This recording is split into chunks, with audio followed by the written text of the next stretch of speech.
মানস ৰবীন এই উপাধিটো জন্ম শিৱসাগৰ নিমাইজান বুলি এখন গাঁৱত এই জোনবাই য'ত শ্বুটিং হয় সেইখন গাঁৱত আৰু মোৰ দেউতাৰ নাম ৰবীন্দ্ৰনাথ গগৈ মাৰ নাম তিলবালা দিহিঙীয়া এনেই মোৰ আচল নামটো হ'ল মানসজ্যোতি গগৈ দিহিঙীয়া তেখেতৰ সংগবোৰ সুৰ আৰু অসুৰৰ মিশ্ৰণ আছিলে সেইকাৰণে তেওঁক মহাদেৱৰ হেৰি এটা যেনো লাগে অসুৰে যদি পইচা পাতিৰ কাৰণে গিৰ্দি হ'বলৈ শিকাই দিয়ে অলপ দিন তেওঁ গিৰ্দি হৈ যাব সুৰে যদি শিকাই দিয়ে যে নাই এইটো নহয় আকৌ তেওঁ বেলেগ মুক্তিত নিষ্পৃহ যিটো হৈ যাব গতিকে তেখেত তেনেকুৱা আছিলে 19 তাৰিখ নে 20 তাৰিখে আমি ডিব্ৰুগড়ত এখন ৰেষ্টুৰেণ্ট অ'পেনিং কৰিবলৈ যোৱা কথা আছিল দুয়ো এখন তেওঁ অ'পেন কৰাৰ কথা আছিল এখন মই অ'পেন কৰাৰ কথা আছিল সেই সূত্ৰে মই 19 তাৰিখৰ দিনা তেওঁক ফোন কৰাৰ কথা আছিল তুমি তলেৰে যাব নে ওপৰে যাব ওপৰে মানে ফ্লাইটত যদি যোৱা মই নাযাওঁ কিন্তু যদি তলেৰে যোৱা একেলগে যাম মই জুবিন দাই মাতিলে মই তেখেতক জনাই দিওঁ যে মই সময় এটা মিলাই গৈ আছোঁ আৰু মই শ্ৰীমতীৰ পৰা ছুটি লৈ যাওঁ 3 দিনৰ কাৰণে ওলাইছোঁ জুবিন দাৰ জীৱনৰ অন্যতম চখবোৰৰ ভিতৰত যদি কওঁ খুব ভাল চলাইছিলে স্পীডটোতো বাৰু আছিলে কিন্তু খুব ভাল চলাইছিলে জুবিন দাৰ গাড়ী এদিনতো মই এনেকৈ চকুটোকো মুদি দিছোঁ আৰু এই DG মিউজিকৰ ওচৰতে এই চানমাই ব্ৰিজখন এই পুৰণা ব্ৰিজখন ইমান স্পীডত গৈ টাৰ্ণিং ঘূৰাই উভতি আহি এই জোৰ ৰং ছাইডৰ পৰা ৰিক্সা এখনে হঠাৎ এণ্ট্ৰি মাৰি দিলে মইতো চকু মুদি দিছোঁ মানে এইটো বচাৰ কোনো চান্স নাই হয় ৰিক্সাৱালাটো যাব ৰিক্সা উফৰি যাব আমি ক'ত পৰিম তো চকু মেলি দেখিছোঁ চব ঠিকে আছে মই বোলো কেনেকৈ কি হ'ল তাৰপিছত সেই লাষ্টৰ তই যে চকুটো মুদি দিলি ড্ৰাইভাৰৰ খেলটো সেই লাষ্টৰ 30 ছেকেণ্ডটোৱে সেই 30 ছেকেণ্ডত মই এইটো বচাই লৈ আহিলোঁ বিহু ফাংচনটোৱেই হ'ল কণ্ঠশিল্পীসকলৰ আয়ুস কমোৱাৰ অন্যতম কাৰণ সময়ত কোনো অনুষ্ঠান নিদিয়ে ধনৰ আয় স্বাস্থ্যৰ ব্যয় ধনৰ আয়টো এইটো দেখিবলৈ খুব বেছি টকা 2 লাখ পায় নিজলৈ 2 লাখো নাপায় 1.5 লাখ মান টকা পায় 1.5 লাখ টকামান পায় আৰু 1.5 লাখ টকা পায় এজন কণ্ঠশিল্পীয়ে কিমান ফাংচন কৰিব পাৰে আৰু AI আৰ্টিফিচিয়েল ইণ্টেলিজেঞ্চ এতিয়া সংগীতৰ জগতত ডাঙৰ প্ৰত্যাহ্বান হৈ পৰিছে মেচিনে যিদিনাখনে মানুহৰ মগজুটোক অতিক্ৰম কৰিব পাৰিব সিদিনা প্ৰত্যাহ্বান হৈ উঠিব যেতিয়ালৈকে মগজুক অতিক্ৰম কৰিব নোৱাৰে তেতিয়ালৈকে প্ৰত্যাহ্বান বুলি মই নাভাবোঁ মাজতে অজয় ফুকনে এইটো ধমকিয়ে দিলে চবকে আৰু AI গান বনালে তো অধ্যয়নটো কম আছে ভালকৈ নাজানে আইনৰ ওচৰলৈ যাব ভালকৈ নাজানে সৃষ্টি এটাৰ মূল্য থাকিব লাগিব মূল্যবিহীন সৃষ্টি এটা মূল্যহীন এই কথাটো আপোনালোকে বুজি পাব লাগিব এই ডকুমেণ্টেৰীখন বনাবলৈ মই যথেষ্ট পইচা খৰচ কৰিছোঁ তাতোতকৈ ডাঙৰ কথা ডকুমেণ্টেৰীখন ক'ত দেখুৱাবলৈ এটা মই পকেট চিনেমা হল নিৰ্মাণ কৰি ল'ব লগা হৈছে যিটোৰ নাম দিছোঁ লুই জোনবাইৰ নিচিনা যি ছুপাৰ হিট আমি কম্পেক্ট ডিছত চিনেমা চাইছিলোঁ সৰু পৰ্দা ডাঙৰ পৰ্দালৈকে আহি আছে কেনেকুৱা কাম কেনেকুৱা চলি আছে ক'ত শ্বুটিং চলিছে আপোনাৰ মানুহৰ জীৱনৰ বহুত সপোন থাকে নহয় তাৰ মাজৰ মোৰ এটা অন্যতম সপোনেই আছিলে যে জোনবাইখনক এদিন ডাঙৰ পৰ্দালৈ প্ৰণৱ কুমাৰ বৰ্মনৰ সৈতে দেশৰ সফল অসফল ব্যক্তিৰে যুক্তি তৰ্ক গল্প আবেগ নহয় যুক্তি কাজিয়া নহয় তৰ্ক আৰু জীৱন গাথাৰ শালীনাতা নমস্কাৰ প্ৰিয় দৰ্শক ইণ্ডিয়া টুডে এনিৰ প্ৰণৱ কুমাৰ বৰ্মনৰ সৈতে যুক্তি তৰ্ক গল্প এই আড্ডাত আজি আমাৰ অতিথি হিচাপে উপস্থিত হৈছেহি অসমৰ জনপ্ৰিয় সুৰকাৰ গীতিকাৰ জনপ্ৰিয় চলচ্চিত্ৰৰ প্ৰযোজক মানস ৰবীন আৰু আপোনালোকে সকলোৱে খবৰটো পাইছে যে আমি সৰুতে যে কম্পেক্ট ডিছত জোনবাই চাইছিলোঁ সেই জোনবাইক তেখেতে এইবাৰ ডাঙৰ পৰ্দালৈকে অনাৰ যোজা কৰিছে আৰু সেই ব্যস্ততাৰ মাজতো তেখেতে ঘৰুৱা সাজেৰে হ'লেও আহি আমাক সময় দিয়াৰ বাবে তেখেতক আমি ধন্যবাদ জ্ঞাপন কৰিছোঁ স্বাগতম মানস দা ইমান ব্যস্ততাৰ মাজত আহি আমাৰ মাজত উপস্থিত হোৱাৰ বাবে ধন্যবাদ ইণ্ডিয়া টুডে এনিৰ সমূহ দৰ্শকলৈ মই মোৰ শুভেচ্ছা জ্ঞাপন কৰিছোঁ আৰু আমাৰ কবি প্ৰণৱ বৰ্মনে মাতিলে প্ৰণৱ বৰ দুখত থাকে সেইকাৰণে মই অকণমান ৰঙীন চোলা এটা পিন্ধি আহিছোঁ কেনেকুৱা দেখিছে বৰ ধুনীয়া এনেও আপুনি মানুহজন ধুনীয়া দেখিবলৈ ষ্টাইলিছ মানুহ চাৰিওফালে এটা হতাশাজনক পৰিস্থিতি মই মাজে মাজে আপোনাকো হতাশ হোৱা দেখা পাওঁ ৰাজনৈতিক পটভূমিয়ে হওক সাংস্কৃতিক পটভূমিয়ে হওক কি এইটো কি হৈছে জুবিনদাৰ ঢুকুৱাৰ পিছৰ পৰা তেওঁৰ ৰহস্যজনক মৃত্যুৰ পিছত এটা জাতীয় শোকৰ নিচিনা হৈছে মানুহৰ সেইটোতো হ'বই এইটো অৱধাৱিত আছিলে সেইটো হয় সেই শোক বা দুখটো আছে তাৰ লগতে আমাৰ জাতীয় জীৱনৰ বহু কথাতে জাতিটোৱে চৰম প্ৰতাৰণাৰ সন্মুখীন হৈছে সেইকাৰণে এটা জাতীয় হতাশা প্ৰতিজন সচেতন অসমীয়াৰ হৃদয়ত বাঁহ লৈছেহি এটা জাতীয় হতাশাই কৰিম জানো কৰিনো কি হ'ব এনেকুৱা ধৰণৰ এটা হতাশাৰ ভাৱ আহিছে সেই গোটেই হতাশা হুমুনিয়া আটাইবোৰক অতিক্ৰম কৰি আমি কি কৰিব পাৰোঁ সেইটোহে আচল কথা গতিকে মই এইটো নকওঁ যে মোৰ মনলৈও কেতিয়াবা হতাশা অহা নাই আহিছে সামগ্ৰিক পৰিৱেশে বা বহু সময়ত জনসাধাৰণৰো কিছুমান কথাই আমাকো হতাশ কৰে কিন্তু তাৰ মাজতো আমি সজীৱ হৈ আছোঁ নিজকে সজীৱ কৰি ৰাখিবলৈ চেষ্টা কৰিছোঁ যাতে এটা নতুন দিনৰ আমি যি কল্পনাৰ আমাৰ অসম সেই অসমখন যাতে আমি চাই যাব পাৰোঁ ইমান ঋণাত্মক এটা পৰিৱেশ ৰৈ বিনালৈৰ পিছত মানুহে অসমীয়া চিনেমা চাবলৈ যোৱা নাই এটা নতুন গান শুনা নাই আনকি বিহু এইবাৰ সেৰেঙা ফাংচনলৈ যাবলৈ মানুহৰ মন নাই এনেকৈ থাকিলেওতো নহ'ব আমি জাতিটো কামবোৰ কৰি যাব লাগিব মানে শেষ বুলি জুবিনদাই কৈ গৈছিলে নহয় শেষ বুলিলে শেষ নহয় আকৌ আৰম্ভ হয় গতিকে আৰম্ভণি ঘটিব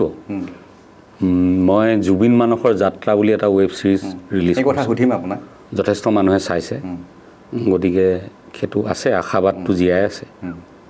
আশাবাদ জীয়াই আছে আৰু সেইটো থকাটো খুব জৰুৰী এইখিনি অত্যন্ত দৰকাৰী অকণমান বেলেগ কথা পাতোঁ আড্ডাৰ মাজলৈ যাওঁ যিহেতু অকণমান সাংস্কৃতিক জগতখনক লৈ মানুহৰ কেতিয়াবা বিদ্বেষ দেখা পাওঁ কেতিয়াবা অসন্তুষ্টি দেখা পাওঁ আপুনি মমিতা মিত্ৰক লৈ দেখিলে বেসুৰা গান গোৱাৰ কাৰণে তেওঁৰ ওপৰত মানুহ জঁপিয়াই পৰিলে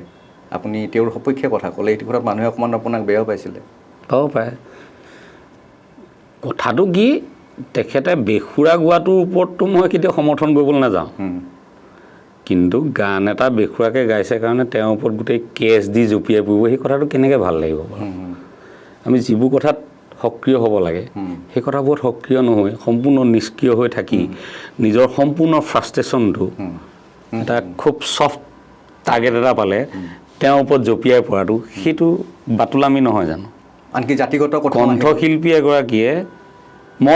মই নিজে লিখা গান এটা কেতিয়াবা ভুলকৈ গাব পাৰোঁ হৈ যায় ভুল মঞ্চত আপুনি লিখিছে যদি এনেকুৱাকৈ মই লিখোঁতে নবৌ গানটো এতিয়াও ভিডিঅ' ওলাই জুবিনদাই মই গাই আছোঁ জুবিনদাই শুদ্ধকৈ গাই আছে মই ভুলকৈ গাই আছোঁ অথচ গানটো মই লিখা কেতিয়াবা হয় ষ্টেজ মানে নাৰ্ভাছনেছ বা বিভিন্ন কথাৰ কাৰণে মই কি পৰিস্থিতিত আহি মঞ্চত উঠিলোহি এনেকুৱা বহু কথাই ক্ৰিয়া কৰে গতিকে সেইটো কাৰণে মোৰ ওপৰত কোনোবাই কেছ দিব নেকি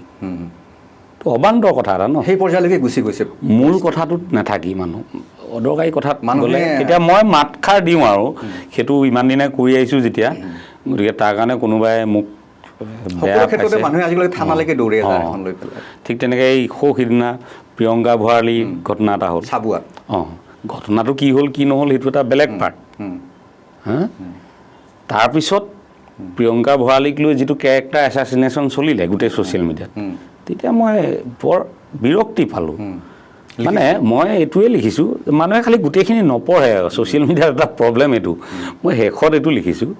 যে কোনোবা এগৰাকী গায়িকাই কোনোবা এখন ঠাইত অভদ্ৰামী কৰোঁ বুলি নাযায় কথাটো বুজক তাৰমানে অলৰেডি যিটো ঘটনা হৈ গ'ল সেইটো অভদ্ৰামী হৈছে যে ল'ৰা এটাক গতিয়াই দিছে সেইটোতো অভদ্ৰামী হৈছে কিন্তু অভদ্ৰামী কৰোঁ বুলি নাযায় তাৰপিছত লগতে লিখিছোঁ যে ধৈৰ্যচ্যুতি নঘটিলে এনেকুৱা এটা ঘটনা নঘটে কথাটো ভাবক গতিকে সিমানখিনিয়ে কথা সেই ঘটনাটোৰ ওপৰত কোনোবাই প্ৰিয়ংকা ভৰালীক ভাল পাব পাৰে বেয়া পাব পাৰে সকলোৰে ৰাইট আছে তাত মোৰ ক'বলগীয়া একো নাই কিন্তু সেই ঘটনাটোৰ আলম লৈ চৰিত্ৰ খনন বাকী অদ্ভুত এইখিনি কথা পাতি থাকিবা তেওঁক পাতক সেইটোতো মোৰ আপত্তি নাই কিন্তু যিবোৰ কথা পাতিব লাগে সেইবোৰতো নাপাতে আজি আমাৰ অসমৰ যিমানবোৰ জ্বলন্ত সমস্যা আছিলে সেইবোৰৰ ওপৰত মানুহটো নিমাত মাতিবলৈ আমি কেইটামান মানুহে আছোঁ বাকী মানুহটো নামাতে এটা বিদ্বেষৰ সৃষ্টি হোৱা যেন অনুভৱ হৈছে সাংস্কৃতিক জগতৰ মানুহৰ প্ৰতি মানুহৰ, বিশেষকৈ জুবিন দা ঢুকোৱাৰ পিছত আপোনালোকে কিয় ন্যায়ৰ সপক্ষে মাত মতা নাই, কিয় আপোনালোক ওলাই অহা নাই, কেৱল বাজেট বঢ়াই গৈছে বিহু ফাংচনৰ, এনেকুৱা এটা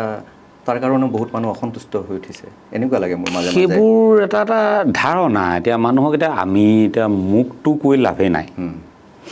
অসমৰ একমাত্ৰ শিল্পী চাগে মই যি ন্যায়িক আয়োগত গৈ কেছ দিছোঁ, হয় নাই? গতিকে যুঁজি আছে সেই কথাবোৰ এতিয়া মই তাৰ চাৰ্টিফিকেট দি ফুৰিবলৈ কাৰ ওচৰলৈ যাম? ছ'চিয়েল মিডিয়াটো এনেকুৱা এখন মঞ্চ, মই আজি দিয়া কথাটো তেখেতে গম নাপায়, পৰহি দিয়া কথাটো পঢ়ি পিনি ঢেৰ এটা কমেণ্ট এটা মাৰি দিলে। হা? গতিকে মোৰ ওপৰত কিবা এটা কথা ক'বলৈ ল'লে সবিশেষ পঢ়ি ল'ব লাগিব, আগৰ পাছৰ গোটেইখিনি পোষ্ট চাই লৈ পিনি কথাটো ক'লে মানে ভাল। গতিকে হঠাৎ এটা কথা কৈ দিয়ে, এই মাজতে কথাবোৰ দুখ লাগে যদিও কেতিয়াবা হাঁহি উঠা পৰ্যায় পায়গৈ। মাজতে কি হ'ল, উৰুকাৰ দিনা গৰিমা বৌ গৈছে জুবিন ক্ষেত্ৰলৈ, লগে লগে ছ'চিয়েল মিডিয়াত এটা ধুমুহা আহি গ'ল যে শিল্পীসকল কিয় যোৱা নাই। আহিলে তো পিছদিনা শিল্পীসকল গ'ল, তাৰপিছত আকৌ ধুমুহা আহিলে, এতিয়া মানে হেৰি ল'বলৈ আহিছে, তাৰমানে নগ'লেও বিপদ, গ'লেও বিপদ।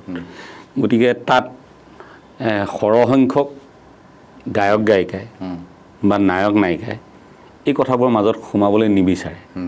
ৰাইজৰ এই কটুক্তিখিনিৰ কাৰণে। তেওঁলোকৰ যে মনত তেনেকুৱা এটা শুদ্ধ ভাৱ নাই, মই সেইটো কথা নকওঁ। এতিয়া কথাটো হ'ল যে বহাগ বিহুৰ উৰুকাৰ দিনা আমাৰ কণ্ঠশিল্পীসকল সাংঘাতিক ব্যস্ত হৈ থাকে। এইটো কিন্তু আপুনি ঘোষণা কৰিলে আপুনি 7 দিনলৈ, মইতো নাই কৰা, সেইটো মই ফাংচন নাই কৰা, সেইটো বেলেগ কথা। চবেই তেওঁলোকো থকাটো বিচাৰিছিলে চাগে। সেইটো ভুল কথা। বিহু নহ'ব নেকি? বিহু হ'ব। বিহুবোৰে মাতিছে যিহেতু, বিহুবোৰে নামাতিম বুলি সিদ্ধান্ত ল'ব লাগিছিলে, এবাৰ আমি কণ্ঠশিল্পীক নামাতোৱে 7 দিনলৈ, সেইটো এটা বেলেগ কথা। কোনোবাই কাৰোবাক মাতিছে নাযাওঁ বুলি কোৱাৰ সামৰ্থ্য আছে, বহুতে কৰিছে। কিন্তু কথাটো হ'ল সেইদিনা যথেষ্ট ব্যস্ত হৈ থাকে। ক'ৰবাত চাউণ্ডৰ গাড়ী আহিছে, মিউজিচিয়ান আহি পাইছেহি, কাপোৰ কি পিন্ধিম ইত্যাদি, কণ্ঠশিল্পীগৰাকী যথেষ্ট ব্যস্ততা থাকে। গতিকে সেইদিনা জুবিন ক্ষেত্ৰলৈ যাবলৈ আহৰি নোপোৱাটো স্বাভাৱিক কথা।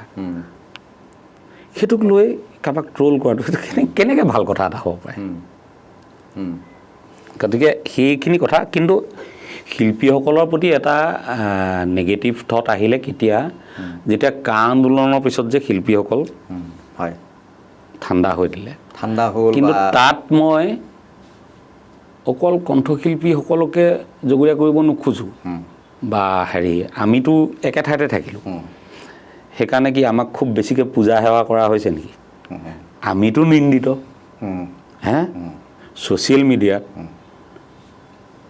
আমাক ৰাজনৈতিক নেতাৰ নিচিনাকৈ ব্যৱহাৰ কৰিবলৈ ল'লে, এনেকুৱা কথা ক'বলৈ ধৰিলে যিবোৰ কথা আমাৰ কাণেৰে শুনিবলৈ পাম বুলি জীৱনত ভবা নাছিলোঁ। গতিকে এতিয়া কি হৈছে, বেছিকৈ হেৰি কৰি থাকিলে বোলে ছাল চটা গঁড়ৰ ছালৰ নিচিনা হৈ যায় নহয়। গতিকে আমাৰ ৰাজনৈতিক ক্ষেত্ৰখনলৈ আমি নোযোৱাৰ মূল কাৰণটো কি? আমি অসমখনক নাজানো নেকি? মই ৰাজনীতি নাজানো নেকি? মই চব জানো, মই ক'ব পাৰোঁ এইটো কথা। কিন্তু তথাপি আমি নগৈছিলোঁ এইটো কাৰণতে, ৰাইজৰ কটু কথা শুনিবলৈ নাই। কিন্তু এতিয়া নোযোৱাকৈ একো নকৰাকৈ যদি আপোনালোকে ইমান কটু কথা শুনাই থাকে, ৰাজনীতিটোতো সকলোতকৈ এটা স্বচ্ছল জীৱনৰ কাৰণে উত্তম বাট বুলি কোৱা হয়। আমি সেইবোৰলৈ গুচি যাম, তেতিয়া আমি ভয় নকৰিম আৰু আপোনালোকে কথা ক'ব বুলি। কাৰণ আপোনালোকে গালি পাৰি থকা মানুহকে পিছদিনা আকৌ মালা পিন্ধাবলৈ আপোনালোকে গুচি যায়। গতিকে হাঁহিটো নিজৰ ওপৰত মাৰক। মাজতে আপুনি বেলেগৰ ওপৰত নামাৰিব। ক্ষোভ প্ৰকাশ কৰিছে যে অসমীয়া জাতিক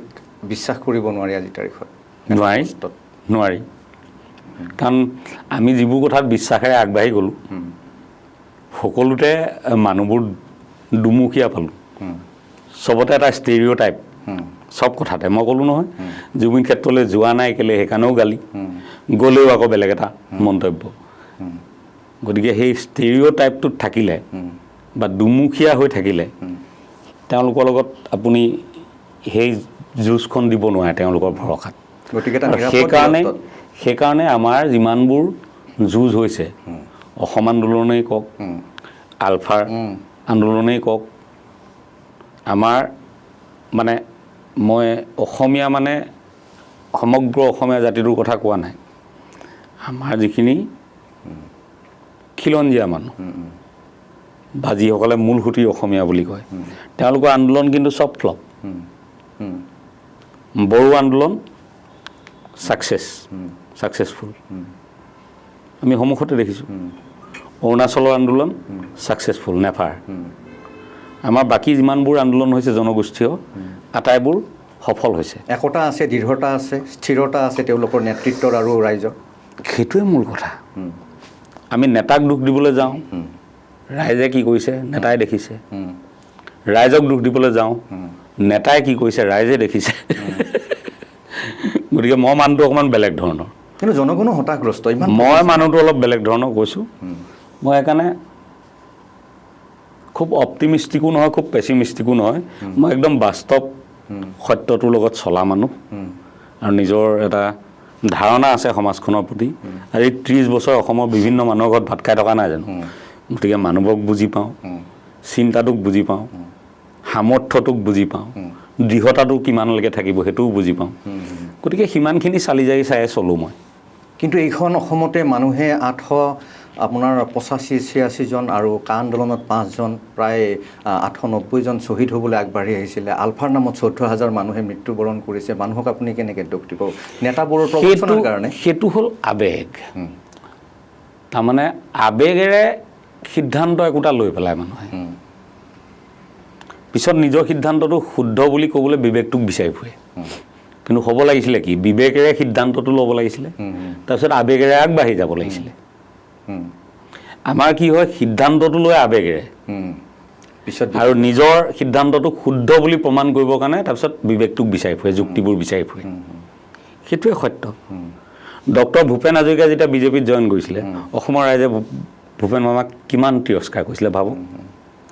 এতিয়া সেই বিজেপি অসমৰ আলাসৰ কুটুম নহয় জানো মানুহ একেখিনিয়ে নহয় জানো গতিকে সেয়াই মানে আপুনি যেতিয়া এটা নিৰ্দিষ্ট ৰাস্তাত ধাৱমান হৈছে আপোনাক বহুত কিবা কিবি কথাই ডিষ্টাৰ্ব কৰিবলৈ চাব কিন্তু আপুনি যদি নিজৰ কক্ষত অটল হৈ থাকে এদিন আপুনি আপোনাৰ পৰিক্ৰমাটো সম্পূৰ্ণ কৰিব মই নিজৰ ক্ষেত্ৰতে কৈছোঁ মই বহুবাৰ এনেকুৱা ধৰণৰ ছ'চিয়েল মিডিয়া বা হেৰিয়ৰ ট্ৰলৰ সন্মুখীন হৈছোঁ মই গণি দিব পাৰোঁ এবাৰ মই কৈছিলোঁ মই মাজুলী লখিমপুৰ আৰু ধেমাজিত 2 কোটি টকাৰ বান সাহায্য বিলাবলৈ গৈ আছোঁ মানুহে এনেকুৱাকৈ ট্ৰল কৰিছিল আপুনি ভাবিব নোৱাৰে মোৰ চকু পানী ওলাই যাবলৈ বাকী তেতিয়া মানে এই ট্ৰল বস্তুটোৰ লগত প্ৰথমবাৰৰ কাৰণে মুখামুখি হৈছিল আঘাত পোৱা যায় এটা মনত আচৰিত কেনেকৈ কথা ক'ব পাৰে মানুহে ঐ তোৰ ঘৰলৈ যোৱা ৰাস্তাটোত শিলগুটিকেইটা দিবলৈ তোৰ পইচা আছে নাই এইটো লেভেললৈকে কথা কয় তো যেতিয়া মই বিলাই আহিলোঁ তাৰপিছত কিন্তু কোনো ধৰণৰ প্ৰতিক্ৰিয়া নাই কিন্তু যে আমি ভুল ভাবিছিলোঁ আপুনি সঁচাকৈ কৰি দেখুৱালে সেইটো ক'বলৈও কিন্তু সাহসকণ নাই ঠিক সেইদৰে মই যেতিয়া ৰবিন আৰ্মি খুলিবলৈ লৈছিলোঁ এই অলপ দিনৰ আগত সেইটো প্ৰশ্ন আছে মই কৈ আছোঁ তথাপি কথাখিনি ওলাইছে কাৰণে কৈ দিছোঁ ৰবিন আৰ্মি খুলিবলৈ লওঁতে কেনেকুৱা একেবাৰে অশ্ৰাব্য গালি গালাজ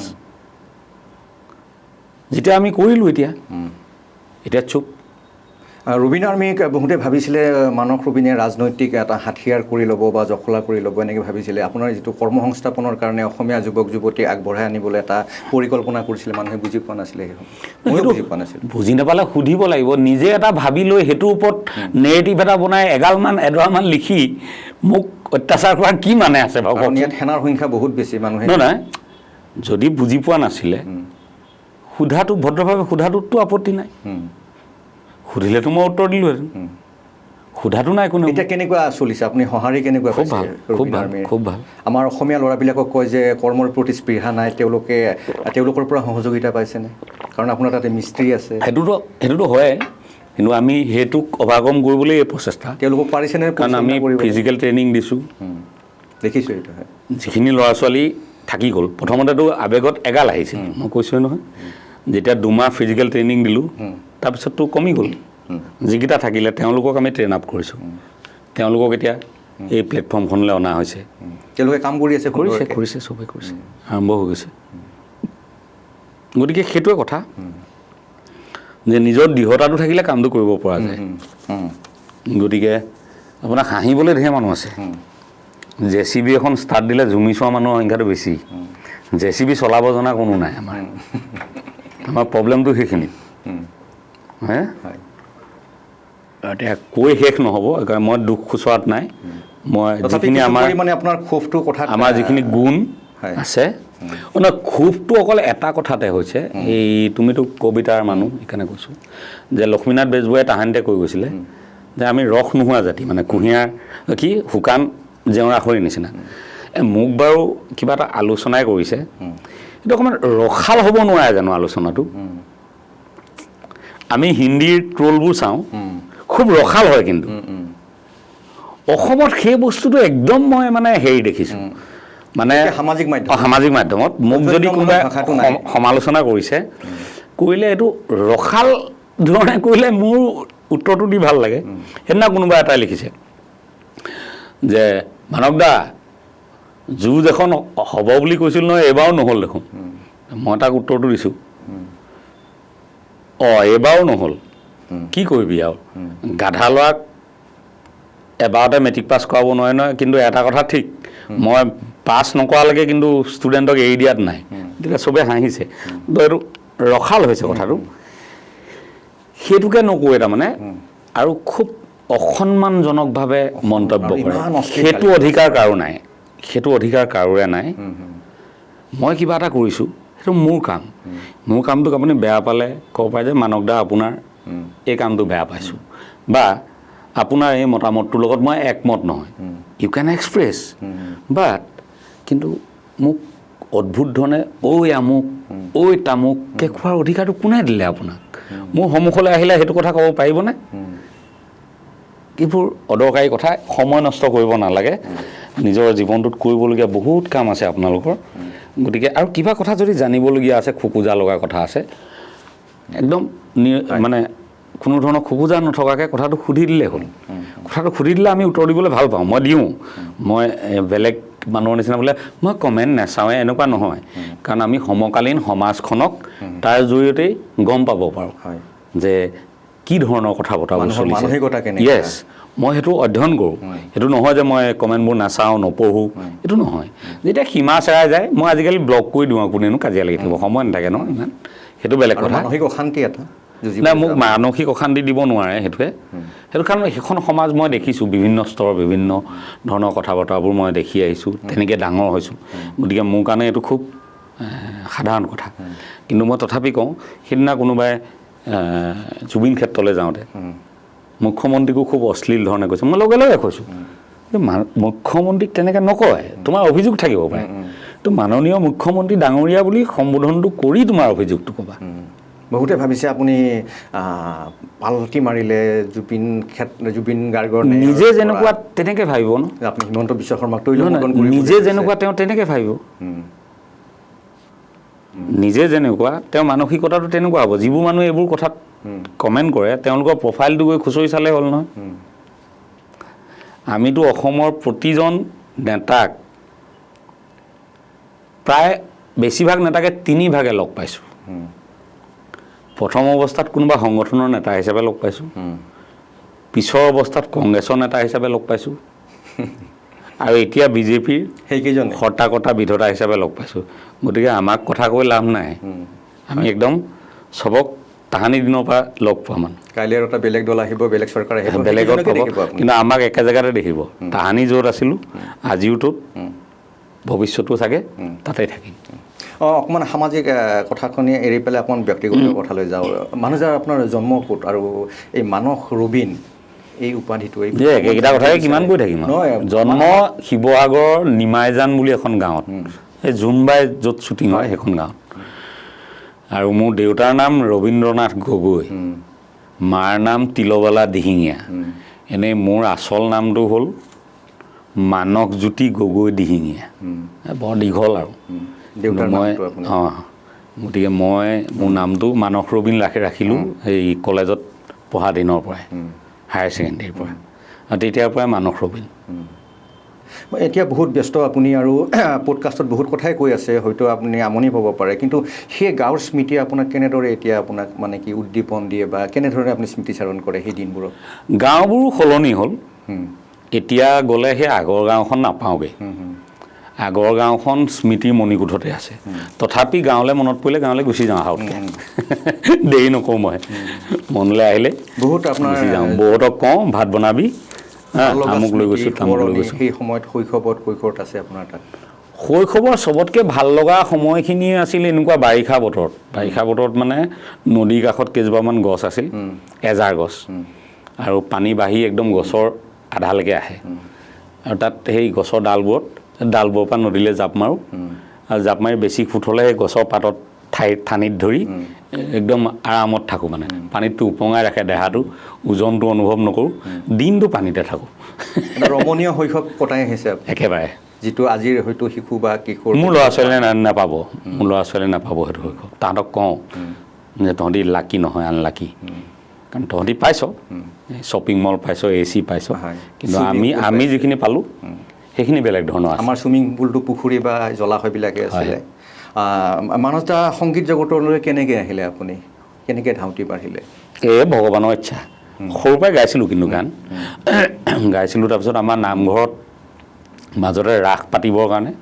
বৰগীত শিকাইছিলে। তেতিয়া বৰগীত শিকিলোঁ। বৰগীত শিকাৰ পাছতে মানে অকণমান মানুহটো বেলেগ হ'ল, আৰু তাৰপিছতে গান গাওঁ। যোৰহাটলৈ অহাৰ পিছত মাহলটো বেলেগ হৈ গ'ল, আৰু লগ সংবোৰ তেনেকুৱা হৈ গ'ল। আনুষ্ঠানিক শিক্ষা শিৱসাগৰ সেই বৰগীতৰ পৰাই আনুষ্ঠানিক শিক্ষা আৰম্ভ। শিৱসাগৰৰ লগবোৰ বেলেগ আছিল। শিৱসাগৰত আমি খুব মানে এই পঢ়াকো কেইটামান একেলগৰ আছিলোঁ। মোৰ লগৰ এটা এই UPSC পালে, এটাই কেলিফৰ্ণিয়া ইউনিভাৰ্চিটিত সি ৰিচাৰ্চাৰ, ঠিক তেনেকুৱা পঢ়াত বৰ ওপৰত। আৰু কিন্তু যোৰহাটলৈ আহি যিখিনি সংগী পালোঁ, তাৰে এজনে এতিয়া চনু নিগমৰ লগত গীটাৰ বজায়, এজনে এতিয়া আমাৰ ৰং চেনেলত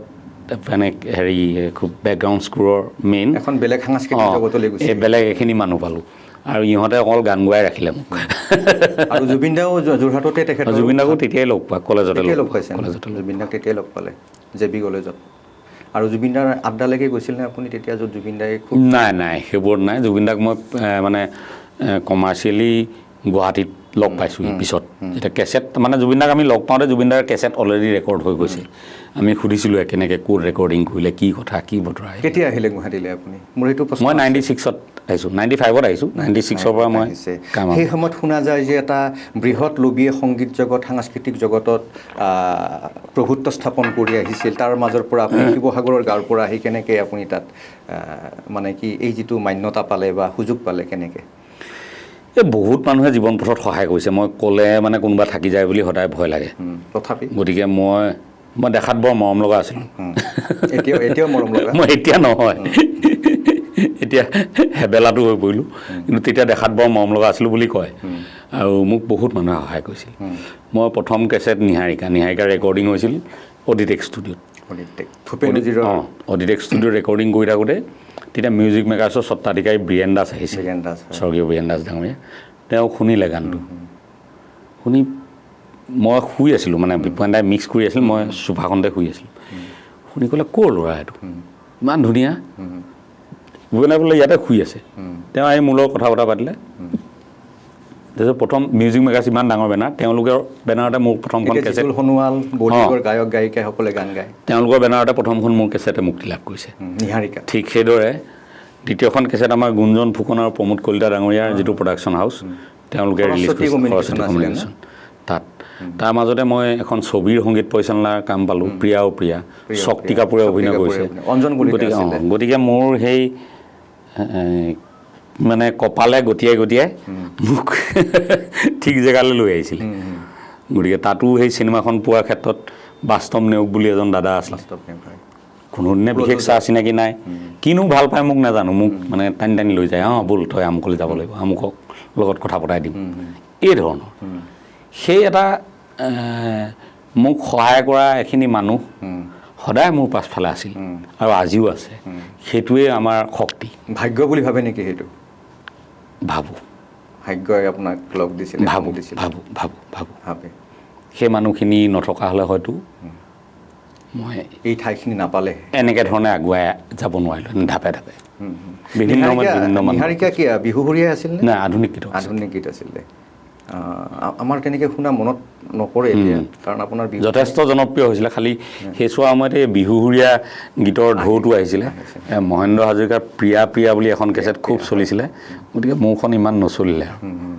ক'বলৈ দ্বিধা নকৰোঁ গানবোৰ ভাল আছিলে গাইছিলোঁ ভাল এতিয়া মনত আছেনে এইবিলাক আছে আছে অকণমান যদি গুণগুণাই দিয়া তাত তেনেকুৱা গান মানুহৰ মনত পৰিব বা চাৰ্চ কৰিব ইউটিউবত নাই সেই গানখিনি কিবা হ'ল নিহাৰিকা হৈ জ্বলি আছা নিহাৰিকা হৈ জ্বলি আছা মোৰ মন আকাশতে মোৰ মন আকাশতে জোনৰ জোনাকে দাদা দি দাদা দে দিদি দাদা দে দিদি দি দাদে তুমি যে দূৰ দূৰণিত দূৰ আকাশৰ নীলা নীলিমত নিহাৰিকা হৈ জ্বলি আছা নিহাৰিকা হৈ জ্বলি আছা বৰ ধুনীয়া গান আছিলে নিহাৰিকাৰ সেই সময়ত আপোনাৰ জুবিন গাৰ্গৰ অনামিকা তাৰ আগতে ওলাইছে তাৰপিছত সেই সময়ত মিউজিক মেকাৰ্ছ লাহে লাহে যেতিয়া ব্যৱসায়িকভাৱে পৰি আহিল এন কে প্ৰডাকশ্যনৰ উত্থান হ'ল আপোনাৰ এণ্ট্ৰি কেনেকুৱা মানে প্ৰৱেশ কেনেকৈ হ'ল এন কে প্ৰডাকশ্যনত মই সেই হিয়ামনৰ জৰিয়তে মোৰ মানে গান কাম কৰিছোঁ এনেইতো আৰু এন কে প্ৰডাকশ্যন আমাৰ জে বি কলেজৰ দিনৰ চিনাকি দেৱবৰকটকী বা নৱবৰকটকীৰ লগত মোৰ আগৰে চিনাকি আড্ডা মাৰিবলৈ এন কেলৈ গৈ থাকোঁ কিন্তু কাম কৰা নাছিলোঁ যেতিয়া সেই বিহুৰীয়া ঢৌটো আহিছে মই এই গান এটা লিখি দিছিলোঁ তেওঁলোকক আপোনাৰ আটাইতকৈ সোণালী সময় সেইখিনি ক'ব পাৰোঁ এটাৰ পিছত এটা জনপ্ৰিয় গীত খুব মানে 4 বছৰমান একেবাৰে নবৌ কেনেকুৱা হিট হৈছিলে সেই সময়ত ছোৱালী এজনী চালিনে নাই কিমান গীত লিখিলে এতিয়ালৈকে আপুনি বৰ বেছি গীত লিখা নাই মই নিহাৰিকা আপুনি নিজে লিখিছিলে চব নিজে কৰা প্ৰথম পাই কিন্তু মই বহুত গীত নাই লিখা কিন্তু খালি কপাল ফাল যিকেইটাই লিখিছোঁ আটাইবোৰ বেছিভাগেই মানুহৰ মনত আছে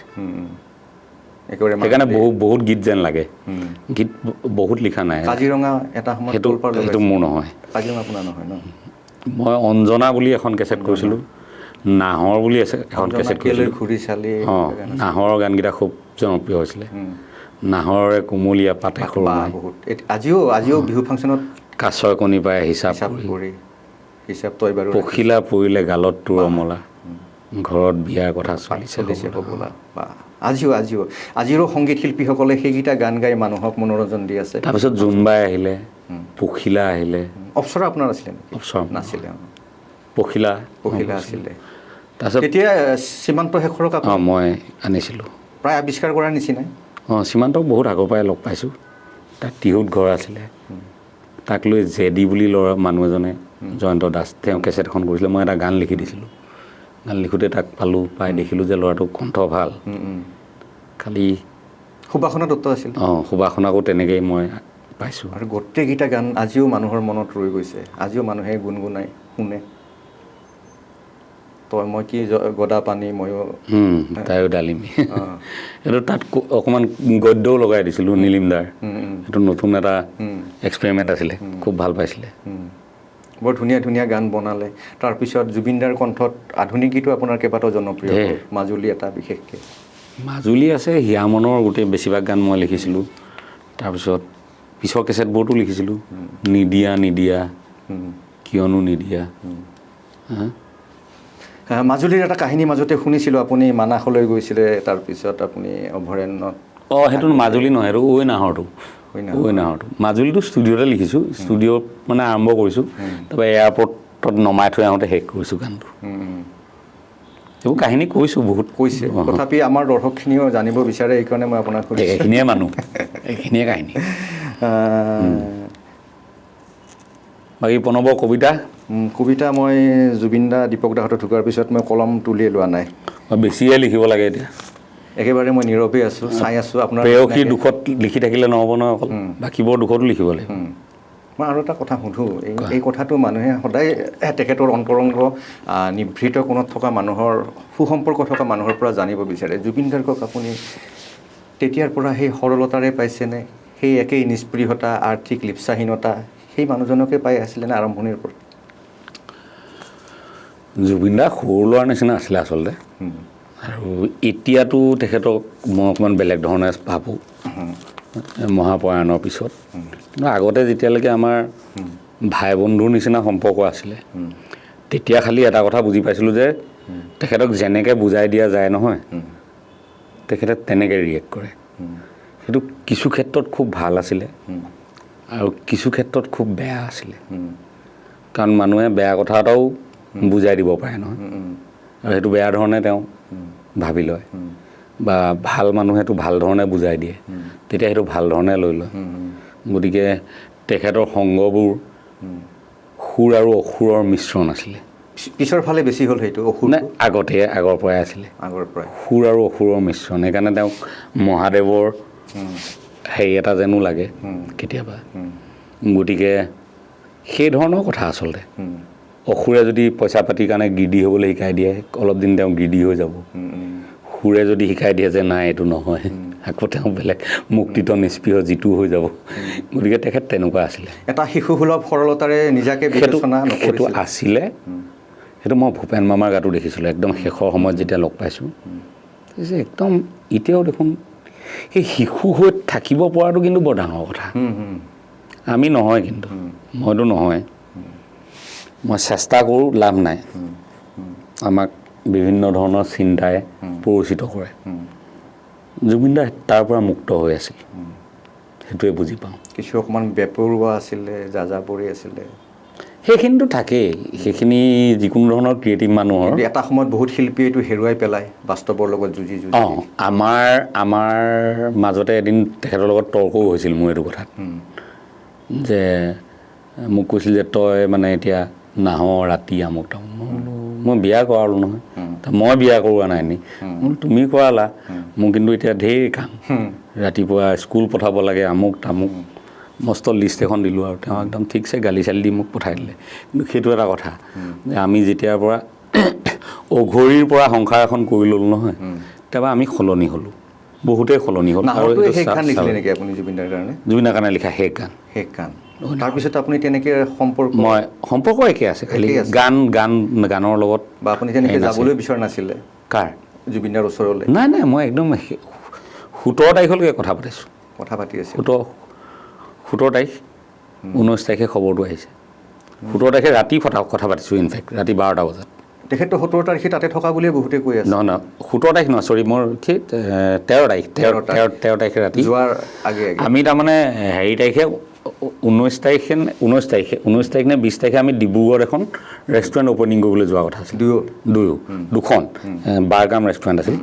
এখন তেওঁ অ'পেন কৰাৰ কথা আছিল এখন মই অ'পেন কৰাৰ কথা আছিল সেই সূত্ৰে মই 19 তাৰিখৰ দিনা তেওঁক ফোন কৰাৰ কথা আছিল তুমি তলেৰে যাব নে ওপৰে যাবা ওপৰে মানে ফ্লাইটত যদি যোৱা মই নাযাওঁ কিন্তু যদি তলেৰে যোৱা একেলগে যাম কিন্তু সেই সময়তে আটাইতকৈ সেই খবৰটো আহিলে জাতিৰ কাৰণে আটাইতকৈ বেয়া খবৰটো জুবিন দা আৰু আমাৰ ৰিলেশ্যনটো তাৰমানে অন কেমেৰা ৰিলেশ্যন নহয় প্ৰব্লেম ৱাজ ডেট আমি জুবিন দাক লগ পালে আজি জুবিন দাক লগ পালোঁ বুলি কৈ ছ'চিয়েল মিডিয়াত ফটো নিদিওঁ আজি জুবিন দাৰ স্বাস্থ্যৰ খবৰ লৈ আহিলোঁ বুলি ছ'চিয়েল মিডিয়াত ফটো নিদিওঁ সেইকাৰণে বহুত মানুহে ভাবে যে আমাৰ কোনো যোগাযোগ নাই আমি পুৰণা যিখিনি আমি তেখেতেও তেখেতৰ দৰকাৰত মোক ফোন কৰে মই মোৰ দৰকাৰত ফোন কৰোঁ লগ পাবলগীয়া থাকিলে লগ পোৱাটো আজি মানে শেষৰ ফালে কম এইকাৰণে আছিল তেখেতক লগ পাবলৈ যোৱা মানে মোৰ 3টা দিন নষ্ট কেনেকৈ টোপনি ক্ষতিটো হ'বই গোটেই ৰাতি নাহোঁ আহিবলৈ নিদিয়ে আহিব লাগিব মই ৰাতিপুৱা আহিলে পিছদিনা মোৰ গ'ল পিছদিনাটো গ'লে আমাৰ যিহেতু বডি ক্লকটো আগতে ময়ো ৰাতি নুশুইছিলোঁ মোৰ বডি ক্লকটো আকৌ আগৰ এই যিটো আমি চলি আছোঁ সেই টাইমিংটো ল'বলৈ আৰু এদিন মই কষ্ট কৰিবলগীয়া হয় মানে পিছদিনা ৰাতি টোপনি নাই দিনত শুই দিলোঁ যে সেইদিনা হেঁচাই মানে 2টা-3টামান বজাত টোপনি আহিব পিছদিনা 11টামান বজাত উঠিব পাৰিম গতিকে মই সেই নিজক আকৌ মই কৰি তুলিবলৈ মোক 3 দিন সময় লাগে কাৰণে মই জুবিন দাই মাতিলে মই তেখেতক জনাই দিওঁ যে মই সময় এটা মিলাই গৈ আছোঁ আৰু মই শ্ৰীমতীৰ পৰা ছুটি লৈ যাওঁ 3 দিনৰ কাৰণে ওলাইছোঁ তুমি কি কথা পাতি আপোনালোকে মানে কি কথা পাতি সময় পাৰ কৰিছে বিশেষ একো কথা পতা নহয় চিনেমা নতুন চিনেমাৰ কথা পাতে তেখেতৰ সেইবোৰ বেছি চখ আছিলে ন নতুন চিনেমা এখন চাইছ নাই বুলি কৈ ফটকৈ টিভিটো অন কৰি দিব এখন দেখুৱাব দেখুৱাই সেইখন চোৱাব চোৱাই পিনি গান এইটো কৰিলোঁ শুনি কিবা এটা স্ক্ৰেচ বনাই থৈছে সেইটো শুনাব গোটেই ৰাতি সেইটোকে শুনি শুনি আকৌ নাচিব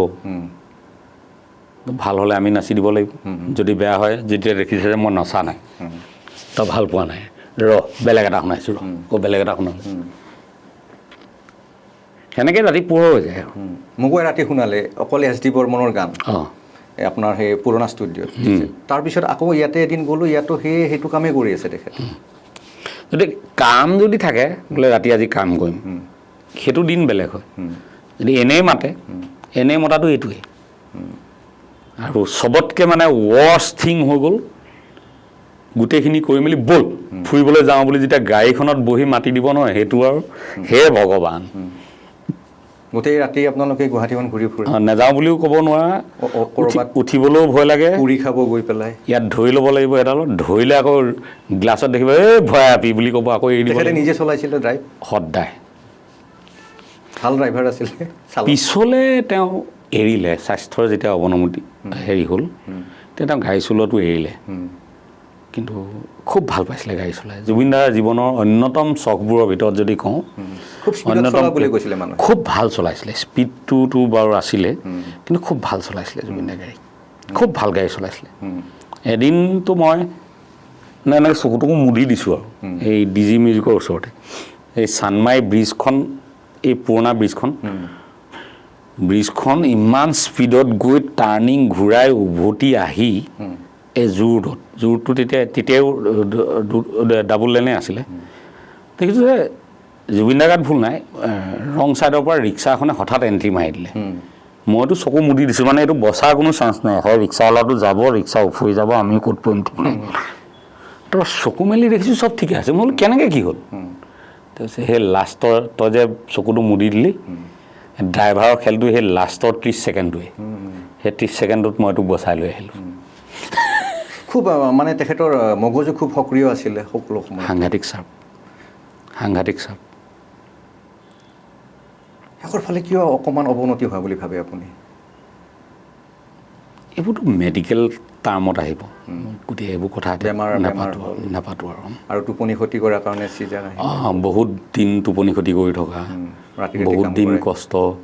এইবাৰ মই বিহুত 3খন শ্ব' কৰিছোঁ কৰি এইবাৰ মই নিজেই ভাবিছোঁ যে আমাৰ দেহাবোৰো বেছি দিন বিহু ফাংচন কৰিবলৈ নিদিব অসমত বিহু ফাংচনটোৱেই হ'ল কণ্ঠশিল্পীসকলৰ আয়ুস কমোৱাৰ অন্যতম কাৰণ সময়ত কোনো অনুষ্ঠান নিদিয়ে ধনৰ আয় স্বাস্থ্যৰ ব্যয় ধনৰ আয়টো এইটো দেখিবলৈ আমাৰতো প্ৰব্লেমটো সেইখিনিতে মানুহে চকু ক'ত দিব লাগে আৰু দিয়ে ক'ত এজন এতিয়া নাম জ্বলাবোৰৰ কথাই কৈছোঁ মই এইটো কথা আজি ৰাজহুৱাকৈ কৈছোঁ নাম জ্বলাবোৰৰ কথাই কৈছোঁ কিমান পইচা লয় কোনোবাই 7 লাখ লয় বুলি শুনিছোঁ মই নাজানো দেই 7-8 এনেকৈ কয় ক'লেওতো দিওঁতে সেই 6 লাখ 5 লাখ মানে দিয়ে চাগে বেছিভাগ কমিটিৰে সেই স্বভাৱটো আছেই তেওঁলোকে যিটো ছাউণ্ড ছিষ্টেম লৈ যায় ছাউণ্ড ছিষ্টেমটোৰ ভাড়া গাড়ীয়ে ঘূৰাই 70,000 পৰা 80,000 মান টকা পৰে যিকেইজন বাদ্যযন্ত্ৰীয়ে বজায় তেওঁলোকক ন্যূনতম 8,000 পৰা 10,000 টকা মাননি দিব লগা হয় তো 80,000 মান তাত গ'ল মানে 2 লাখ টকা গ'ল বুলিয়ে ধৰকচোন আপুনি তেওঁলোকৰ লগত যিখিনি বাহন যায় ইন'ভা গাড়ীয়ে যায় বেছিভাগ তো বাহনখিনি ভাড়া তেল মিলাই আপোনাৰ 60,000 মান টকা তাৰ লগত আজিকালি আকৌ ছাউণ্ড ইঞ্জিনিয়াৰ এজন বেলেগকৈ লৈ আহে তেওঁৰ ৰেমুনাৰেশ্যন 20,000 পৰা 30,000 টকা তাৰ লগত কণ্ঠশিল্পী এগৰাকী থাকে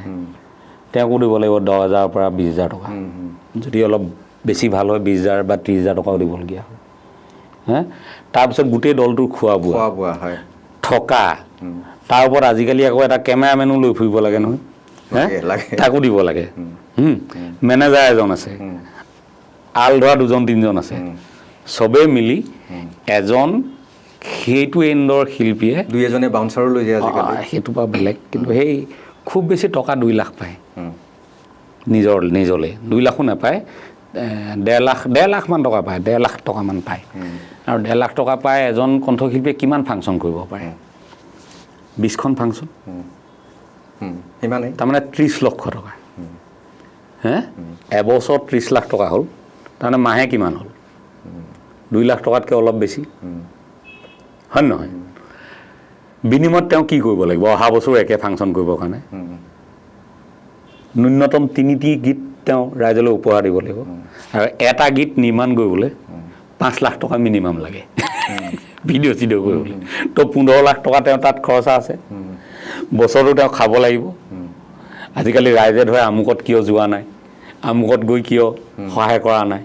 এইখিনি আছে তেওঁ পৰিয়াল আছে আৰু শিল্পী এজনক আপুনি অকণমান স্বাচ্ছন্দ্যভাৱে থকাটোৱে বিচাৰে গতিকে কি ধনী হ'ল কওকচোন অসমৰ মাটিত আহি আপুনি নজনাকে কোটি কোটি টকা বেলেগ মানুহে ঘটি লৈ গৈছে তাত আপোনালোকৰ কাৰো চকু নাই যি আপোনালোকক মনোৰঞ্জন দি আছে যি আপোনালোকৰ সংস্কৃতিৰ কাৰণে কাম কৰি আছে অহৰহ আৰু গান গোৱা গান লিখা এই কামটো এনেকুৱা কাম নহয় যে মই আজি নকৰোঁ কাইলৈহে কৰিম এইটো এটা 24/7 কাম তুমি কবিতা লিখা তুমি জানিবা কবিতা এটা লিখিবলৈ তোমাক মানুহে দেখে যে প্ৰণৱ এনেই বহি আছে কিন্তু তোমাৰ গোটেই চিন্তা চেতনাক কিন্তু কবিতাটোৱে গ্ৰাস কৰি ৰাখিছে হয় এজন ক্ৰিয়েটৰক তেওঁৰ চিন্তাটোৱে 24/7 গ্ৰাস কৰি ৰাখে তেওঁক অন্য কোনো কামতে মন বহাব নোৱাৰে যদি অন্য কামত মন বহাব পাৰিছে তেওঁ তেনেহ'লে ক্ৰিয়েশ্যনটো বেয়াই হ'ব সেইটো 100% এয়া নহয় এটা কবিতা এটা লিখিবলৈ বহিলা আজিয়ে যে হৈ উঠিব কথা নাই 6 মাহৰ পিছতো হৈ উঠিব কিন্তু সিটো তোমাক আচ্ছন্নই কৰি ৰাখিব ঠিক উপন্যাস এখন লিখোঁতে তেনেকুৱাই মানুহজনীয়ে টেবুলত বহি থাকক নাথাকক কিন্তু মনটোতো তাতেই আছে গতিকে এই কথাটো বেলেগ মানুহে অনুভৱ নকৰে কাৰণে এই ধৰণৰ কথাবোৰ কয় এই কথাবোৰ সেইকাৰণে মই অকণমান ক্লিয়াৰ কৰি দিছোঁ আমাৰ নতুন ল'ৰা ছোৱালীবোৰে ক'বলৈ ভয় কৰে আপোনালোকে কিবা কৈ দিব বুলি মইতো ভয় নকৰোঁ হয় নহয় ভয় কৰিবলৈ কিটো আছে আপোনালোকে মোক বেয়া নাপায় বুলি মই জানো এইটো মোৰ বিশ্বাস আছে কেতিয়াবা যদি কিবা গালি পাৰিছে মৰমতে পাৰিছে বা আপোনালোকৰো ভুল হ'ব পাৰে মোৰো ভুল হ'ব পাৰে মই এইবোৰ কথাত নাযাওঁ কিন্তু মই কথাখিনি বুজাই কৈছোঁ যে বহুত বেছি পইচা নাপায় এটা ৰাস্তাৰ কাম কৰিলে যিমান পইচা পায় এটা ঠিকাদাৰে গোটেই বছৰটোতো সিমান পইচা নাপায় ইহঁতে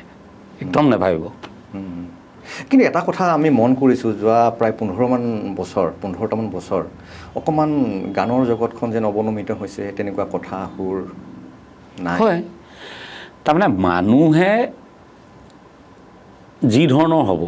শ্ৰোতা যেনেকুৱা হ'ব এতিয়া ইউটিউব হৈ গ'ল ন ইউটিউবত এলগৰিথম বোলা বস্তু এটা আছে যিমান মানুহে শুনিব সি সিমান মানুহৰ ওচৰলৈ বিয়পাই দিব এতিয়া সদায় কোৱালিটি বস্তুবোৰ মাছৰ ওচৰলৈ নাযায় মাছ পিপুলৰ ওচৰলৈ যাবলৈ হ'লে বেৰিয়াৰটো বেলেগ হয় এতিয়া যিহেতু ইউটিউবৰ গোটেই এলগৰিথমটোৱে হ'ল মাছ অৰিয়েণ্টেড গতিকে তাত ক্লাছৰ কথাটো খুব কমকৈ আহিব মাছ আৰু ক্লাছ গতিকে তুমি ক্লাছ পিপুলৰ কাৰণে যদি কিবা এটা কৰিছা তেতিয়াহ'লে সেইটো ক্লাছ পিপুলে তোমাক যদি খুচৰি নাচায় সেইটো শুনিবলৈ নাপায় এতিয়া মই বাটে পথে মানুহ লগ পাওঁ আপোনাৰ নতুন গান অহা নাই নেকি এনেই সুধি দিয়ে কিন্তু তেওঁ এইটো চেষ্টাই কৰা নাই যে মোৰ কিবা নতুন গান আহিছে নেকি খুচৰি চাওঁচোন এইটো খুচৰি নাই চোৱা সেইকাৰণে আজিকালি যে চেনেলবোৰত কৈ দিয়ে যে আমাৰ নিউজ ফিডত নেদেখিলে আমুক বুলি চাৰ্চ কৰি চাব বুলি যে কয় সেইকাৰণে ক'বলগীয়া হয় গতিকে চাৰ্চ কৰি চাব বোলে মানস ৰবি নিউ ছং মোৰ কিবা গান আছে নেকি তেতিয়া আপোনালোকে এটা কোৱালিটি থকা গান শুনিবলৈ পাব কিন্তু যদি ইউটিউবত আপোনাক যি দেখুৱাইছে তাকে চাই গৈছে ৰিলত আপোনাক যি দেখুৱাই গৈছে তাকে চাই গৈছে তেতিয়া দেখিবলৈ নাপায় তেতিয়া মাছ পিপুলে ভাল পোৱা বস্তুটোৱে আপোনালোকে ভাল গান হৈ আছে মই নাই হোৱা বুলি নকওঁ কিন্তু শ্ৰোতা কম মানুহে কমকৈ শুনিছে বা মানুহে বিচাৰি পোৱাগৈ নাই ভাল গান হৈ আছে হয় আৰু এটা কথা মই আপোনাৰ পৰা জানিব বিচাৰোঁ AI আৰ্টিফিচিয়েল ইণ্টেলিজেঞ্চ এতিয়া সংগীতৰ জগতত ডাঙৰ প্ৰত্যাহ্বান হৈ পৰিছে মাজতে এটা খুব নদী বুলি গান এটা জনপ্ৰিয় হৈছে ই প্ৰত্যাহ্বান নহয় জানো লিখি দিলে কোনোবা জেমিনি মেচিনে যিদিনাখনে মানুহৰ মগজুটোক অতিক্ৰম কৰিব পাৰিব সিদিনা প্ৰত্যাহ্বান হৈ উঠিব যেতিয়ালৈকে মগজুক অতিক্ৰম কৰিব নোৱাৰে তেতিয়ালৈকে প্ৰত্যাহ্বান বুলি মই নাভাবোঁ সি এটা সুবিধাহে মানে অপৰচুনিটি মইতো সকলোকে যিমান কম্প'জাৰ আছে ক্ৰিয়েটৰ আছে সকলোকে এইটো অপৰচুনিটি হিচাপে ল'বলৈ কৈছোঁ আমাৰ নতুনখিনি চবেই মোৰ লগত কথা পাতিছে নীলোৎ পলেও ফোন কৰিছিলে সেইদিনা দাদা এনেকৈ তেনেকৈ হৈছে কেনেকৈ হ'ব মই বোলো এইটো অপৰচুনিটি হিচাপে লোৱা এইটো শিকি লোৱা বস্তুটোক এলাগি নকৰিবা সময়ৰ লগত আমি আগুৱাই যাব লাগিব তোমাৰ এআইটোক তুমি ৰেডি কৰা যে নীলোৎ পলৰ চিন্তাটো কেনেকুৱা ৰাকেশ ৰিয়ানৰ চিন্তাটো কেনেকুৱা ভিগু কাশ্যপৰ চিন্তাটো কেনেকুৱা তোমাৰ চিন্তাৰে তাক ট্ৰেইন আপ কৰা তোমাৰ নিচিনা কৰি লোৱা তেতিয়া তুমি তোমাক সহায় কৰিব পাৰিবহি মাজতে অজয় ফুকনে এইটো ধমকিয়েই দিলে চবকে আৰু এআই গান বনালে এটা অধ্যয়নটো কম আছে ভালকৈ নাজানে আইনৰ ওচৰলৈ যাব ভালকৈ নাজানে ভালকৈ নাজানিলে কথা ক'লে দিগদাৰ হৈ যায় এতিয়া কোৱাণ্টাম কম্পিউটিং হয় তো এইটো কি ছায়েন্স এণ্ড টেকন'লজিৰ ক্ষেত্ৰত কি পৰিৱৰ্তন আহিছে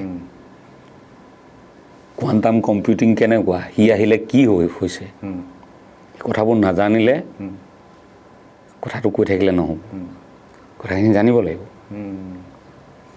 গোটেই IT ছেক্টৰত যি ডাঙৰ এটা ৰিভলিউশ্যন আহিছে AI কি IT ছেক্টৰত চাকৰি কৰা লাখ লাখ মানুহক চাকৰিৰ পৰা খেদিবলগীয়া হৈছে কাৰণ AI দখল কৰিছে সেইবোৰ ক্ষেত্ৰ চব ডাটা ষ্ট'ৰৰ ফালে কনভাৰ্ট হৈছে ডাঙৰ ডাঙৰ IT কোম্পানী তেওঁলোকে ডাঙৰ ডাঙৰ নিৰাপত্তালৈকে আপোনাৰ ষ্ট'ৰেজ বনাইছে ভাবুকি আহিছে বুলি সিদিনা আৰু বেংক চেংক চবলৈকে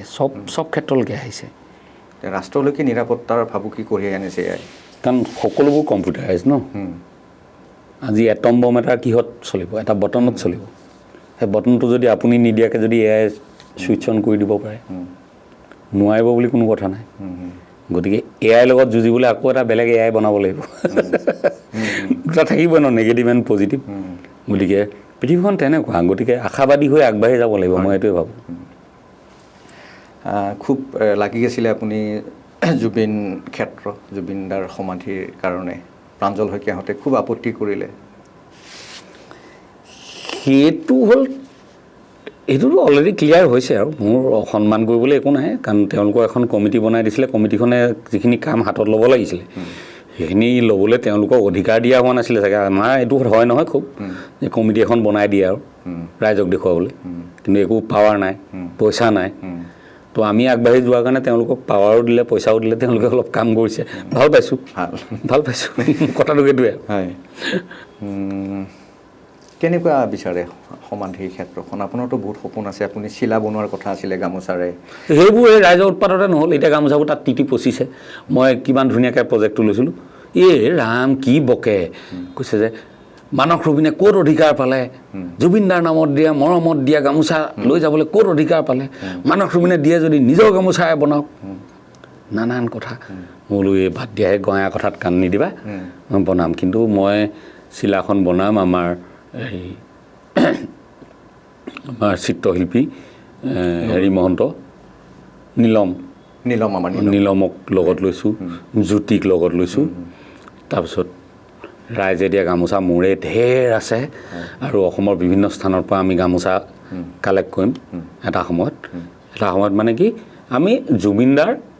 ন্যায়টো প্ৰথমতে বিচাৰিছোঁ বাকী কথালৈ যাব বিচৰা নাই সেই ক্ষেত্ৰত ষ্টিক হৈ আছোঁ আৰু সেই বস্তুটো যিদিনাই হৈ উঠিব সেইদিনাই চিলাখন উৰুৱাম জুবিনদাৰ আৰু আপোনাৰ যি অনুষ্ঠান আছিলে বিহু ফাংচনৰ তাক লৈ আপুনি যাত্ৰা বুলি হয় দুটা খণ্ড উলিয়াইছে আৰু 3টা ওলাবলৈ আছে সঁহাৰি কেনেকুৱা পাইছে সেই JCB চোৱা মানুহৰ সংখ্যা বেছি পইচা যথেষ্ট খৰচ হৈছে পইচা দি চাব নোখোজে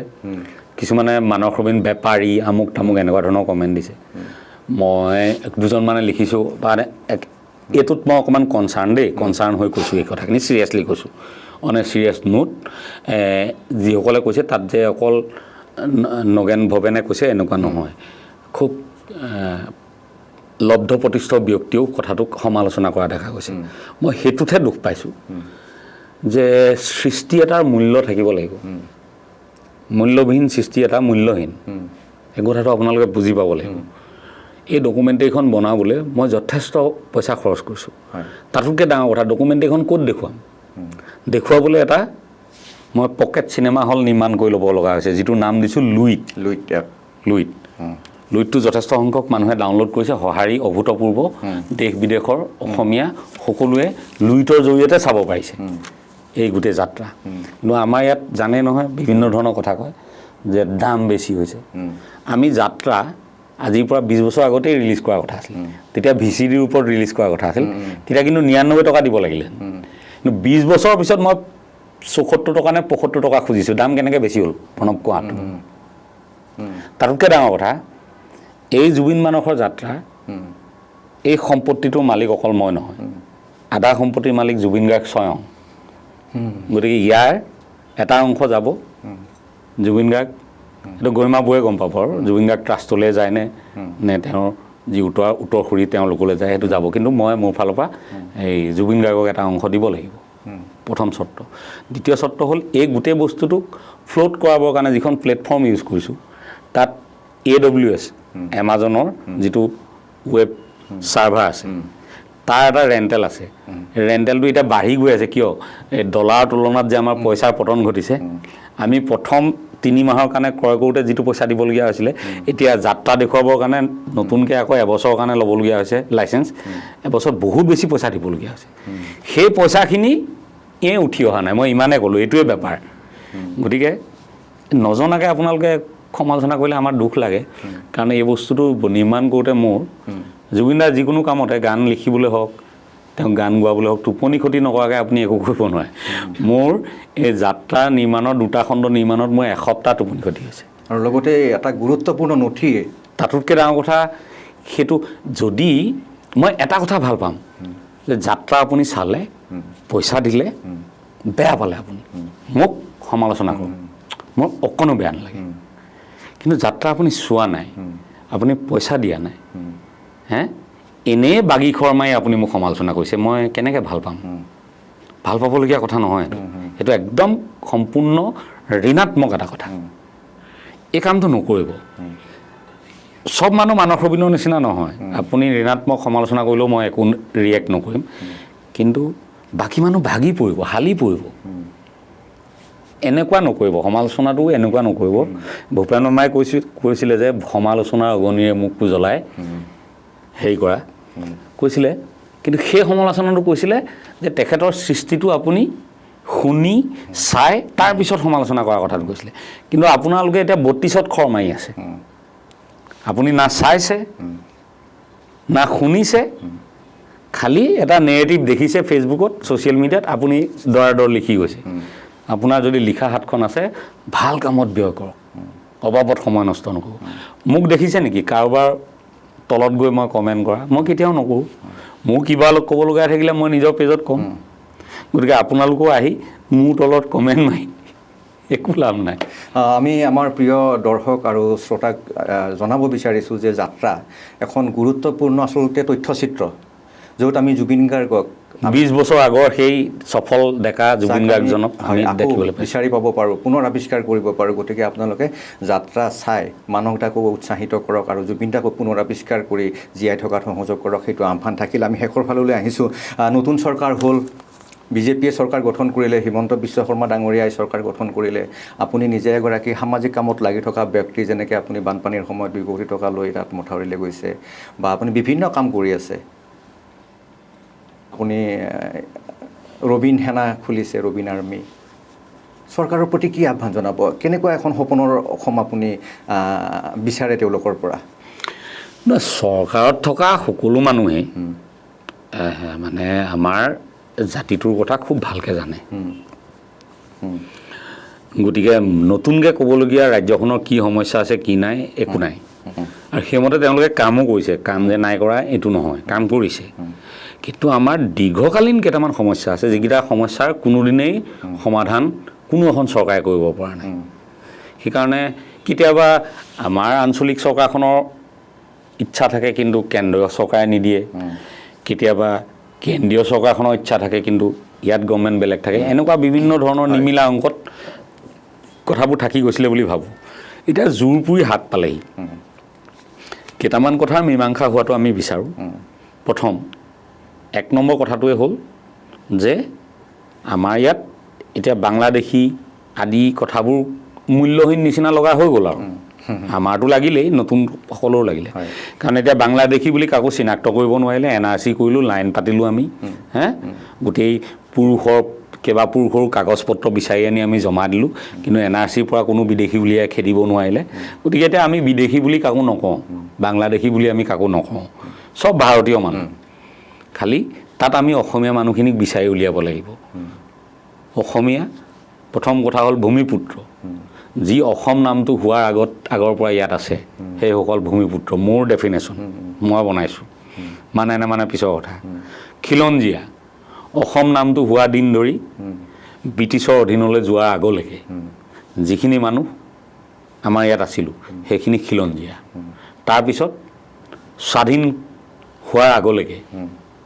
যিখিনি মানুহ ভাৰতবৰ্ষৰ বিভিন্ন প্ৰান্তৰ পৰা থল এৰি আমাৰ ইয়ালৈ আহিলে, আমাৰ ইয়াত থল ল'লে, আমাৰ ইয়াৰ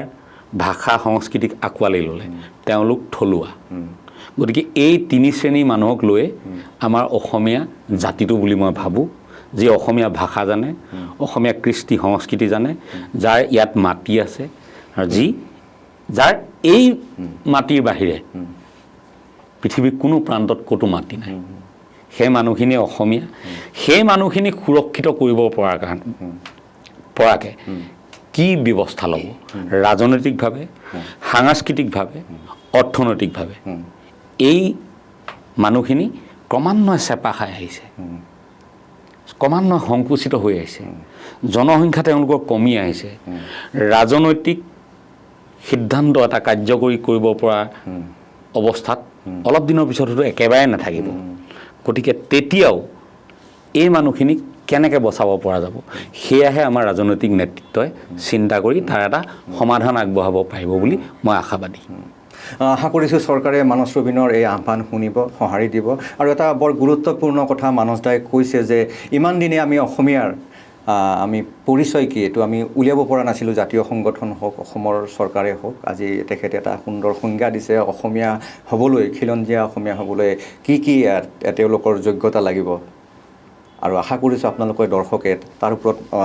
আলোচনা কৰি আমাৰ তলৰ কমেণ্ট বক্সত কমেণ্ট কৰিব যে অসমীয়া হ'বলৈ, খিলঞ্জীয়া হ'বলৈ এই যি 3টা চৰিত্ৰ থলুৱা হ'বলৈ। গতিকে আপোনালোকৰ 100 বছৰ আগতে আহিলে, কিন্তু ৰাজস্থানত মাটি আছে, পৰিয়াল আছে, তেওঁ থলুৱা নহয়। কিন্তু গতিকে গুৰুত্বপূৰ্ণ কথা কৈছে। আমি প্ৰায় শেষলৈকে আহিছোঁ। খেতি কৰিছিলে মাজতে, খেতি কেনে চলি আছে? এতিয়াও চলি আছে খেতি চলি আছে। কি খেতি কৰে আপুনি তাত? নহয়, মাজতেতো খুব লাৰ্জ স্কেলত কৰিছিলোঁ, মই প্ৰায় 150 বিঘা মাটিত কৰিছিলোঁ। তেতিয়া মই সময় পাইছিলোঁ ক'ভিডৰ টাইম। এতিয়া মই বেলেগ কাম লাগি আছে বহুত, মই খেতিত ইমান সময় দিব নোৱাৰোঁ। তথাপি খেতি চলি আছে। খেতিৰ বজাৰ আছে, সেই ক্ষেত্ৰতো কৰিবলগীয়া ৰাজনৈতিক পৃষ্ঠপোষকতাৰ দৰকাৰ আছে। কিন্তু মই লাভ পাইছিলোঁ মৰাপাটৰ খেতি কৰি। মই এতিয়াও কওঁ, যোৱা বছৰটো সাংঘাতিক লাভ হৈছে। যোৱা বছৰ মৰাপাটত ইমান লাভ হৈছে ভাবিব নোৱাৰা লাভ। গতিকে মৰাপাটৰ খেতিত বহুত লাভ, এইটো কথা ক'লোঁ। কাৰণ তাত MSP আছে, মিনিমাম ছাপৰ্ট প্ৰাইচ আছে। একেবাৰে বেয়া দিনতো আপোনাৰ প্ৰফিটত থাকিবই, আৰু ভাল দিনততো বহুত ভাল। গতিকে খেতি ডাঙৰকৈ কৰিলে লাভ আছে। আৰু যদি সৰু খেতি হয়, মই ভাবোঁ যে যিটো আমাৰ ফাৰ্মিং সেইটো কৰিব লাগে। মানে সকলো বস্তু বাৰীখনত যাতে আপুনি বজাৰৰ পৰা কিনি আনি খাবলগীয়া নহয়, তেনেকুৱা ধৰণে যদি খেতি কৰে, আপুনি বিক্ৰী কৰিম বুলি নহয়, আপুনি নিকিনাকৈ যদি ঘৰখন চলিব পাৰিছে, সেইটোও বহুত ডাঙৰ লাভ নহয় জানো? অৰ্থনৈতিক সকাহ। বজাৰলৈ ওলাই যোৱা মানে 500 টকা লাগে। গতিকে 500 টকাটো যদি আপুনি ৰেহাই কৰিব পাৰিছে, সেইটো বহুত ডাঙৰ লাভ। গতিকে মই ভাবোঁ যে খেতিটো আগৰ অসমীয়া ঘৰখনে যেনেকৈ কৰিছিলে, জলকীয়া 4 জোপা, বেঙেনা 4 জোপা, ছিজনত বিলাহী 2 জোপা, কণবিলাহী ছিজনত কণবিলাহী, বৰবিলাহী সময়ত বৰবিলাহী, কেৰেলা 2 জোপা, জেং কেৰেলা, মাটি কেৰেলা, কচু, কোমোৰা এজোপা, জাতিলাও এজোপা, অমিতা 4 জোপা, এনেকৈও যদি খেতিটো কৰে, অসমীয়া পৰিয়াল এটাই বহুত ডাঙৰ সকাহ পাব। বৰ গুৰুত্বপূৰ্ণ কথা। প্ৰিয় দৰ্শক, আমি শেষলৈকে আহিছোঁ। মানস দা খুব ব্যস্ত আছে। আকৌ আমি আৰম্ভণিতে কৈছিলোঁ, আকৌ ক'বলৈ ওলাইছোঁ যে আমি চিডিত জোনবাইৰ নিচিনা যি ছুপাৰ হিট আমি কম্পেক্ট ডিছত চিনেমা চাইছিলোঁ, সৰু পৰ্দাত ডাঙৰ পৰ্দালৈকে আহি আছে। কেনেকুৱা চলি আছে? ক'ত শ্বুটিং চলিছে আপোনাৰ? মানুহৰ জীৱনৰ বহুত সপোন থাকে নহয়, তাৰ মাজৰ মোৰ এটা অন্যতম সপোনেই আছিলে যে জোনবাইখনক এদিন ডাঙৰ পৰ্দালৈ অনা আৰু সেই সপোনটো লালন কৰা আজি বহু বছৰ হৈ গ'ল 2010 চনতে জোনবাই সমাপ্ত হৈছে এতিয়া 2026 16 বছৰ হৈ গ'ল কৰিমকৈ বিভিন্ন ধৰণৰ অসুবিধা আহে আমি 2020 চনত কৰিবলৈ ওলাইছিলোঁ ক'ভিড আহিলে তেতিয়া কৰিব নোৱাৰিলোঁ তাৰ পাছৰবাৰ আকৌ টঙালি বান্ধিছিলোঁ মোৰ আই ঢুকালে গতিকে সেইবাৰো নোৱাৰিলোঁ এনেকৈ গৈ আছিল দিনটো তাৰপিছত এইবাৰ ভাবিলোঁ যে নাই কৰোঁ বুলি ওলাইছোঁ জোনবাই একে থাকিব